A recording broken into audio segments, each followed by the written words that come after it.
So I'm going to preface all of this with saying that I have chosen to not pursue the mod pack further. Oh, so sorry, it's been like an extra week compared to what I would usually upload after.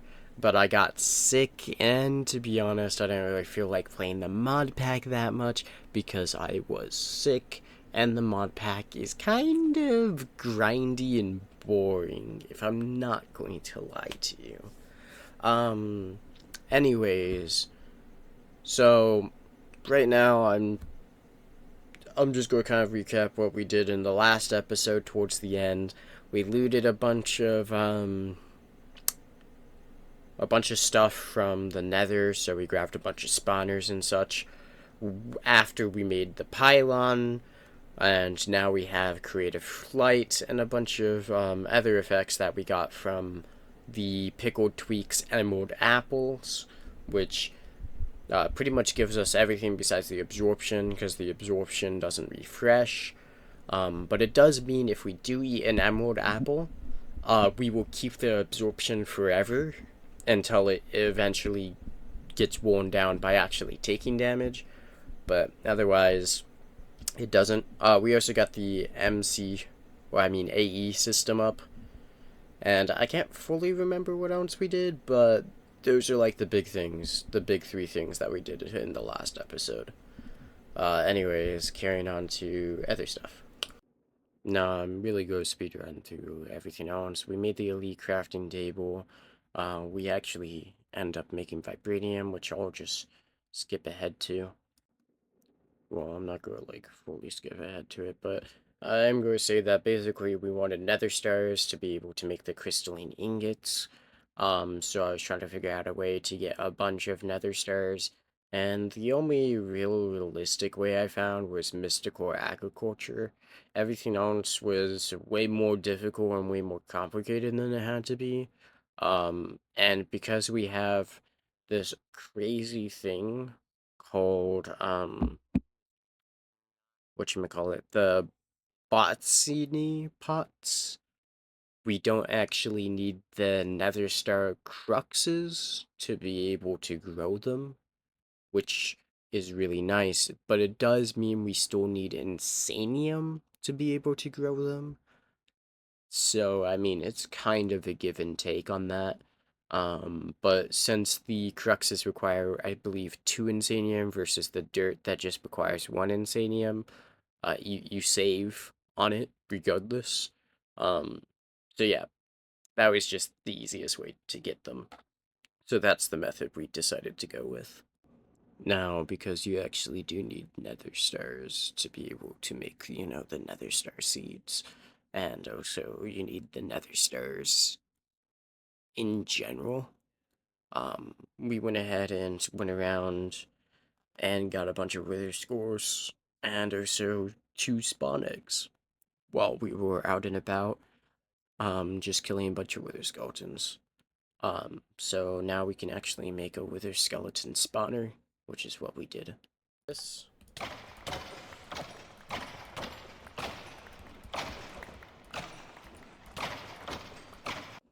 And then I actually wanted to make an auto killer for it, so I went ahead and mapped all of that out to just automatically kill them, just like we have the automatic mob killer for the regular mobs. Then we went ahead and with a lot of wither skulls, by the way, and a bunch of soul sand, we actually went ahead and murdered a little bit of them. Then I got a little bit bored with murdering them, so I wanted to see if there was an automatic way to do it. I never ended up setting up anything to do it, so I just murdered them a few more times myself. This is also the point in time where I was like, yeah, I'm just doing mystical agriculture. I'm not just murdering a bunch of withers. The problem is it's not like difficult enough to really like care or anything, but it's also not like fun. It takes like a hot second, and it's not fun to do either, to just murder a bunch of withers, to be honest. So, yeah.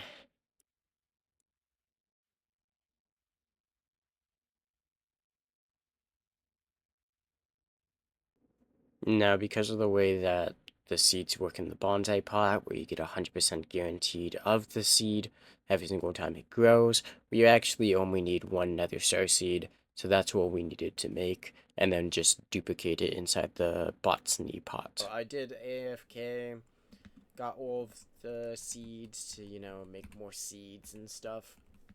Then I switched out all of these for just Imperium, and I also switched out these for the Turium, took out all of the Insanium here, replaced it with just the other soils that I had.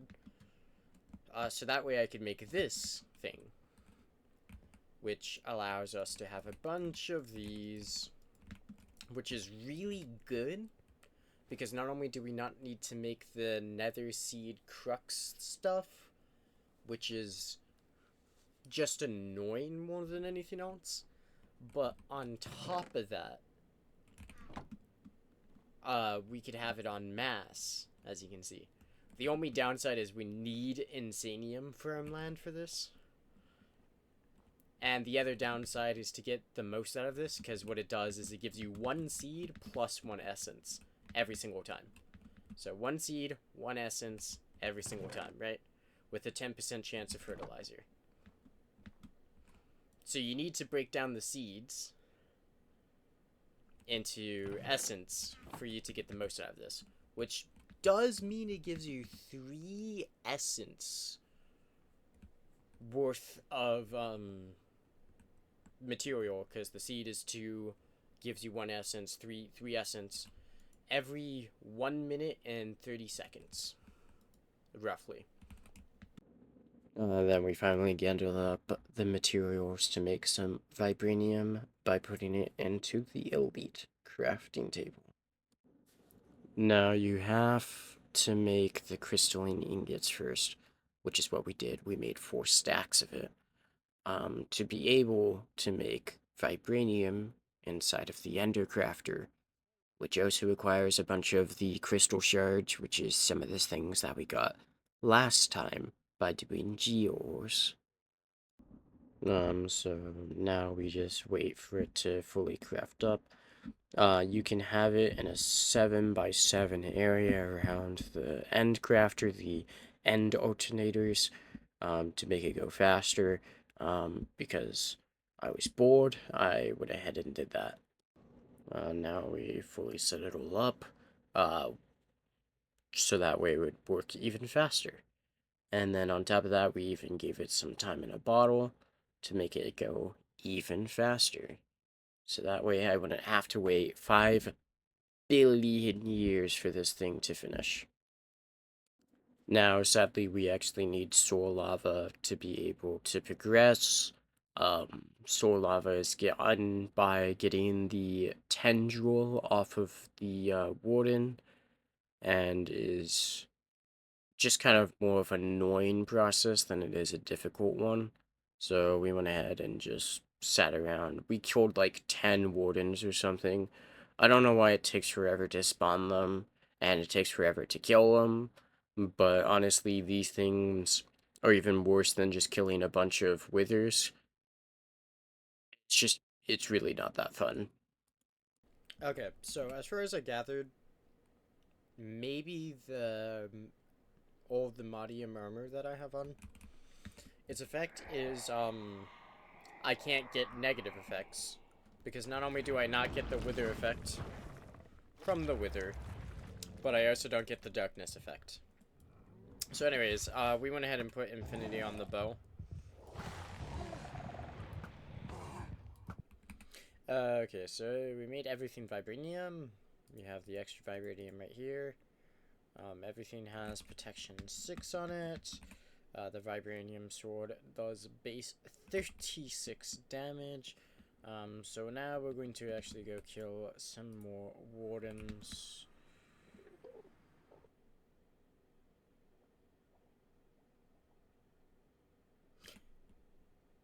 As you can imagine, I immediately died right after I said we should be unkillable.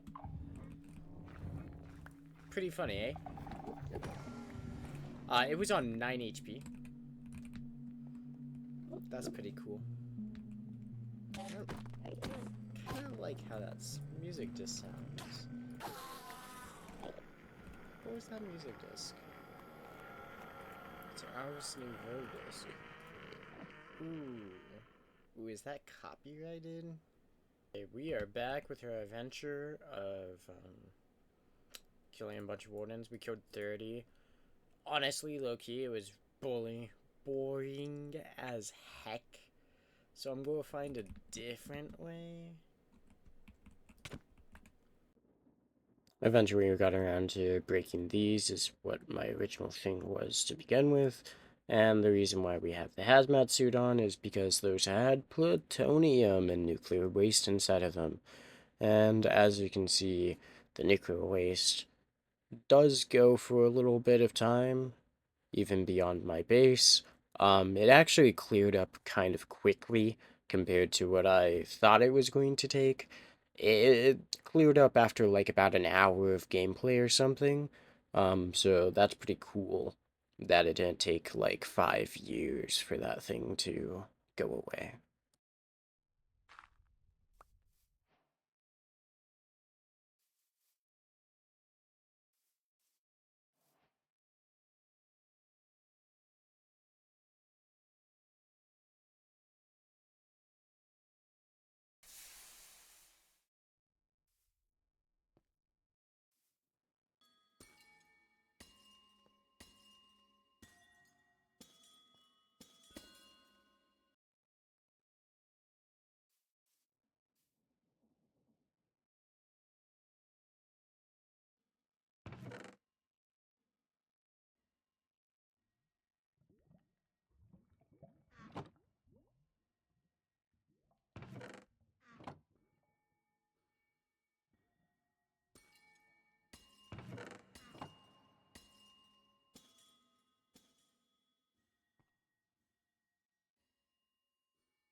Yeah, it was at this point in time that I started to realize how much more grind that this was going to have, as you literally need 4 crystals to make 1 nugget, which means you need 36 crystals. 36 for 1 ingot of vibranium. And each like crystal cluster doesn't even give you 4 like the other ones, it gives you 1. So you get 1 crystal shard, which means you need to break it 36 times to get 1 ingot. So yeah, that's going to be fun to have to deal with to get like a bunch of vibranium for all of these recipes in the future. Okay, everybody. So we have been AFK for a little while. How much nether star essence do we have? We have 48. That's quite a lot. 48,000. I should emphasize the 1,000 we have. Anyways, how much? Whatchamacallit? Okay, we have 37 of that. So if we want to make a stack, we need 2,300. No, this legitimately took me a day because simply I was stubborn and didn't want to look up a tutorial on the bee mod. And I wanted to figure it out myself, so that way, it would be more interesting that way, I guess. Um, so I looked through the book, and like I said before, it took me like an entire day to figure out how the heck I actually get the bee that I need to make the soul lava bee. Reason why I want to make the soul lava bee is so that way I don't have to kill so many freaking wardens, because that's so not fun. So instead we'll go to bees, because as far as I hear, those are also so not fun. But anyways, yeah. So now what we're doing is we're going around to the bastions with source sand because they come out of source sand hives. Um, I didn't realize you could craft them at the time, so I spent like, I don't know, like 2, 3 hours looking around for them, only to not find any of them. So yeah, that was pretty fun. So then I corrected my mistake. I got some gas here since that's what they like to eat, I guess. And you can put it on a nest and you'll get one after, what is it, like 2 hours or something? It's 1,200 seconds, which is what? I don't know. I can't do math right now. I'm tired. Um, 60 is a minute, 600 is 10 minutes. So it'd be 20 minutes. So it takes 20 minutes for them to spawn after you give it a gas tier. And you have to be in the dimension and keep it loaded and everything. So instead we just spam gas tiers on them to make them grow faster. Kind of like what you can do with like baby animals. So pretty cool, if you will. Alright, so I have been sick recently. Um I'm still recovering from being sick. You might hear it in my voice. I think I sound still a little bit nasally. But anyways, so I haven't really touched it at all. I AFK'd like once or twice or something. Um, but yeah, otherwise I haven't really touched the world yet. But I do want to show that I already cannot be launched with this. Okay, yeah, whatever. Anyways, I already got Minecraft Dungeons 2. I got it pre-ordered. And I'm planning on playing it when it comes out, which is going to be September 29th. I think I'm going to stream it, but we'll see, we'll see. Now, something I do want to say is these seem to be like the items you get to start with. These are like the starting items. Do you want Warhammer, Battle Staff, Power Bow, or the sword? Something I find really interesting is that battle staff has slower speed than the sword, but has the same damage and the same range. As far as I can tell, the sword is just the two-handed greatsword trades speed for sweeping heavy slashes or striding light, and your hands busy with double depth. Yeah, anyways, point being, right? It just says it's a weapon, basically, that's what it says. This one is interesting though, because it has slower speed, but it talks about having like specific enchantments, which leads me to believe that the battle staff is going to be a more interesting thing that specifically gets its own things to make it stronger rather than just having, speed and stuff. And then I also found it interesting that you could get the power bow immediately. Like right off with rip. So, yeah. Anyways, let's go ahead and send it in. Okay, so now here's the end of the video. So I'm going to stop this mod pack because honestly, it just feels like it has a lot of grind towards the end. I have to get to like the end game of multiple mod packs just to be able to finish this mod pack. And once you finish this mod pack, you basically just get unlimited power and you get like infinite energy, you get infinite source. You basically get infinite of anything that you really want, which just kind of doesn't really, in my opinion, make it worth doing, to be honest. And to be honest, I'm not really having too much fun with like any of this towards the end, to be honest. Just any of it. Like, killing 30 wardens took, like, maybe only 30 minutes of my time, but it freaking felt like it took 5 years off my life. It doesn't feel satisfying, let me put it that way. I do all of this grind only for me to do 1,000 more bits of grinding later. It feels like there's an infinite loop. And sure, at the end, you get infinite of everything and you no longer have to grind for anything, but then, well, there's nothing to do, is there? If you just get everything handed to you on a silver platter, if you get what I mean. Now, I get this is supposed to be just a kitchen sink mod pack where it has just a bunch of mods in it, and you get to do whatever you want, and you can go at the pace that you want. But I kind of need some sort of direction, especially with the mods that I don't use. Otherwise, I just, once again, don't really care or don't really want to use them or anything because there's no incentive to other than finishing the mod pack. And I don't really have a direction of what I should be doing in the mod either. And since I haven't used them, I don't know what to do. And then I don't want to do it because I don't know what I'm supposed to do. And bleh. Anyways, point being, I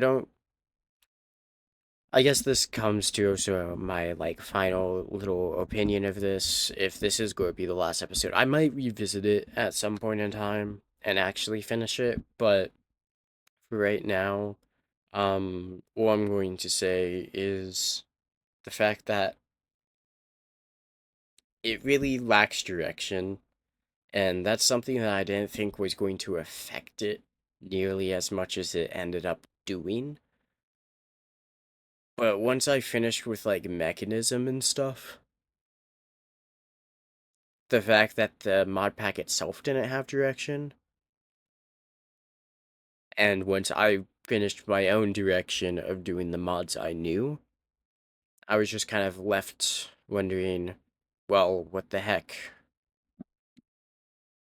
I don't really have much else to say other than that.